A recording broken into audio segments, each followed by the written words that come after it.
یہ دنیا میرے ہاتھوں سے قلم جو چھین لیتی ہے، ہمیشہ چولہے چوکے تک ہی بس محدود رکھتی ہے۔ اسے شاید یہی خدشہ ستاتا رہتا ہے ہر دم، میری یہ آگہی مجھ کو نئی پہچان دے دے گی، میری یہ آگہی مجھ کو نئی پہچان دے دے گی۔ آداب ناظرین، ای ٹی وی بھارت کے خاص پروگرام ایک شاعر میں آپ کا استقبال ہے۔ اعظم گڑھ ایک ادبی سرزمین ہے۔ یہاں کے لوگ چاہے وہ فلمی دنیا ہو یا تعلیم کا میدان ہو یا شعر و شاعری کا میدان ہو، ہر ایک میں نمایاں مقام حاصل کیے ہوئے ہیں۔ آج اسی ادبی سرزمین سے ہمارے ساتھ بات کرنے کے لیے موجود ہیں ایک شاعرہ تبسم اعظمی صاحبہ۔ آج ہم ان سے بات کریں گے اور ان کے شعری سفر کے بارے میں جاننے کی کوشش کریں گے۔ تو تبسم صاحبہ، ہمارا سوال آپ سے یہ ہے کہ آپ کو شعر و شاعری کا جو شوق تھا وہ کہاں سے پیدا ہوا؟ یہ تو دیکھیے، میں خود بھی نہیں بتا سکتی کہ یہ مجھے کب سے پیدا ہوا اور کیسے پیدا ہوا، کیونکہ میں نے اپنا پہلا شعر جو ہے 11 برس کی عمر میں کہا، 13 برس کی عمر میں پہلی غزل کہی میں نے۔ تو مجھے نہیں پتہ کہ یہ کیسے آیا، کیونکہ میرا نہ خاندانی بیک گراؤنڈ شاعری کا ہے، ہاں نہ کوئی میرے گاؤں میں شاعر ہیں، لیکن شاعرات میں تو شاید کوئی بھی نہیں تھا۔ اعظم گڑھ کے جیسے لوگوں کے تحقیق کے مطابق اعظم گڑھ کی پہلی شاعرہ میں ہوں۔ تو پہلی غزل میں نے 13 سال کی عمر میں کہی۔ ہو سکتا ہے میرے والد کو بہت شغف تھا، سخن فہم سخن سناس تھے وہ، تو ان کی وجہ سے ہو سکتا ہے میرے اندر ایسا کچھ آیا ہو۔ والدہ بھی خاصا ادب کا شغف رکھتی تھی، باقی تو میرے یہاں سب سائنس سائٹ کے اسٹوڈنٹ رہے۔ کہ پروگراموں میں کہاں پہ شرکت ہوئی، کہاں آپ نے کلام پڑھے؟ ایسے کوئی خاص پروگراموں میں تو میری شرکت نہیں ہوئی، کیونکہ شہر سے باہر جانا کم ہوتا ہے۔ اعظم گڑھ کے مشاعروں میں انویٹیشن تو آئے، لیکن میں نے خود شرکت نہیں کی۔ غالب اکیڈمی وغیرہ میں نے کلام پڑھا ہے، آن لائن ایسے پڑھ لیتی ہوں، باقی کہیں۔ اچھا، اگر دیکھا جائے کہ ایک عورت کے لیے جو ہے شاعرہ بننا یا اسٹیج پہ جا کر اپنے کلام کو پڑھنا ایک بڑی بات ہوتی ہے۔ ایک جو ہے ماحول سے اس کو سامنا کرنا پڑتا ہے، دوسرا گھر سے جو ہے اس کو اجازت لینی پڑتی ہے، تین تمام آپ ایک شاعرہ ہیں، ان چیزوں کو اچھے سے سمجھ رہی ہوں گی، تو کیا ان چیزوں کو دیکھ کر آپ کیا کہنا چاہیں گے؟ دیکھیے، سماجی بندشیں تو بہت آئیں۔ میں جس علاقے میں ہوں، ظاہر سی بات ہے کنزرویٹو ماحول بہت زیادہ ہے، لیکن چونکہ میرے والد بہت براڈ مائنڈڈ تھے، وہ کبھی لڑکی اور لڑکے میں انہوں نے تفریق نہیں کی، بھائی بہن میں ہمارے کوئی تفریق نہیں رہا۔ پھر میرے گھر کا ماحول بھی جو ہے اتنا کنزرویٹو نہیں رہا کبھی بھی، مثبت طریقے سے اپنی حدود میں رہتے ہوئے آپ کچھ بھی کر سکتی ہیں، اس کی اجازت ہے۔ اس کا مجھے فائدہ ملا۔ باقی جو ہے نکتہ چینی بھی ہوئی، ستائشیں بھی ملی، جو منفی باتیں تھیں اس کو میں نے نظر انداز کر دیا، مثبت کو لے کے آگے چلی۔ ابھی تک آپ کی جو ہے کتنی کتابیں، کوئی شعری مجموعہ جو ہے منظر عام پر آ چکے ہیں یا نہیں؟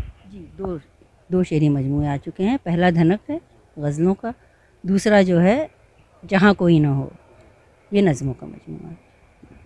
آج آپ ایک خاتون ہیں، ایک عورت ہیں، تو میں عورتوں کے تعلق سے، خاتون کے تعلق سے سوال کروں گا کہ آج کے وقت میں دیکھا جائے تو تعلیم، بچیوں کی تعلیم کو لے کر آپ کتنا بیدار ہیں یا کیا کہنا چاہیں گے ان کی تعلیم کو لے کر؟ دیکھیے، تعلیم آج نہیں، تعلیم شروع سے ضروری ہے عورت کے لیے۔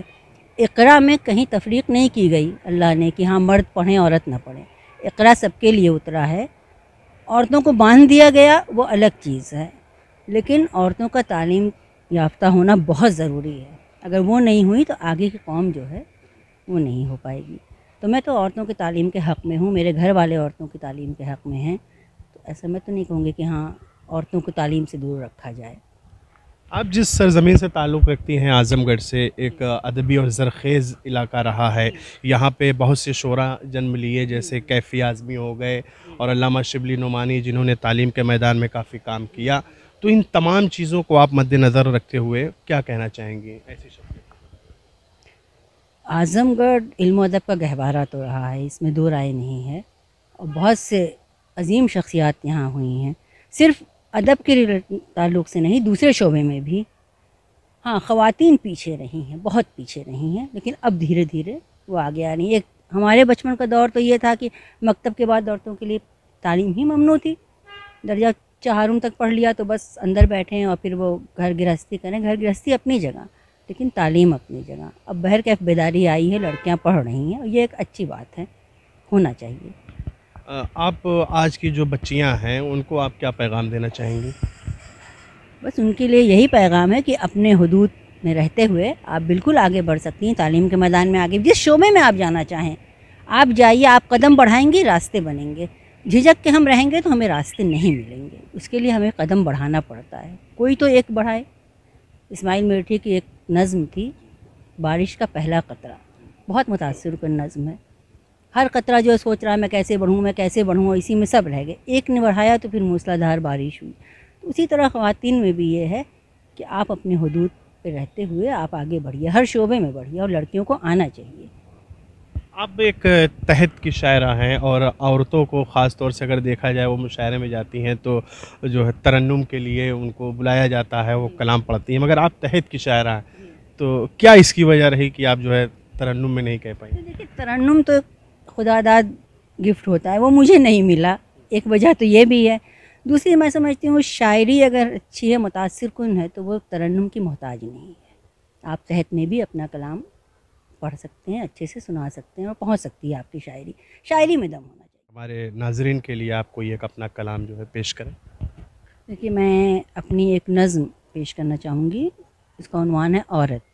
بڑھاتی ہوں قدم فوراً ہی پیچھے کھینچ لیتی ہوں، یہ اندیشہ مجھے آگے کبھی بڑھنے نہیں دیتا، نہ جانے لوگ کیا سوچیں، نہ جانے لوگ کیا بولیں، نہ جانے لوگ کیا سوچیں، نہ جانے لوگ کیا بولیں، اسی خوف کے گھیرے میں جیتی اور مرتی ہوں، مگر کب تک؟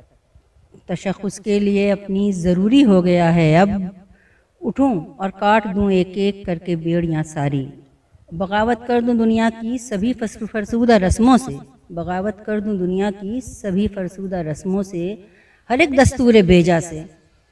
خدا نے جب کسی سے میرا رتبہ کم نہیں رکھا تو کس نے حق دیا ان کو مجھے زنجیر پہنائیں، زباں کھولوں جو اپنے واسطے تالا لگا جائیں، مجھے معلوم ہے میری مقرر حد کہاں تک ہے، مجھے معلوم ہے میری مقرر حد کہاں تک ہے، مجھے ہے پاس اپنی حرمت و قدر و روایت کا، وفا ناموس و عفت کا، شرافت اور عظمت کا، کہ یہ اقدار میرے پاؤں کی بیڑی نہیں ہرگز، انہی اقدار کے ہمراہ مجھ کو آگے بڑھنا ہے، ملا ہے حق مجھے بھی وقت کے ہمراہ چلنے کا، خود اپنے خواب بننے کا، انہیں تعبیر دینے کا، یہ دنیا میرے ہاتھوں سے قلم جو چھین لیتی ہے، ہمیشہ چولہے چوکے تک ہی بس محدود رکھتی ہے، اسے شاید یہی خدشہ ستاتا رہتا ہے ہر دم، میری یہ آگہی مجھ کو نئی پہچان دے دے گی، میری یہ آگہی مجھ کو نئی پہچان دے دے گی۔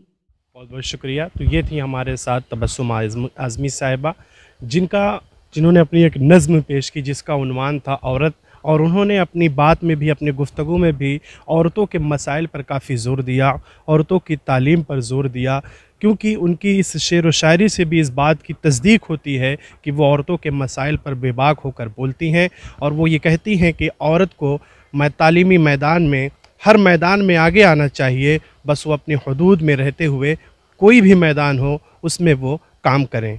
ETV بھارت کے لیے اعظم گڑھ سے اجوت قاسم۔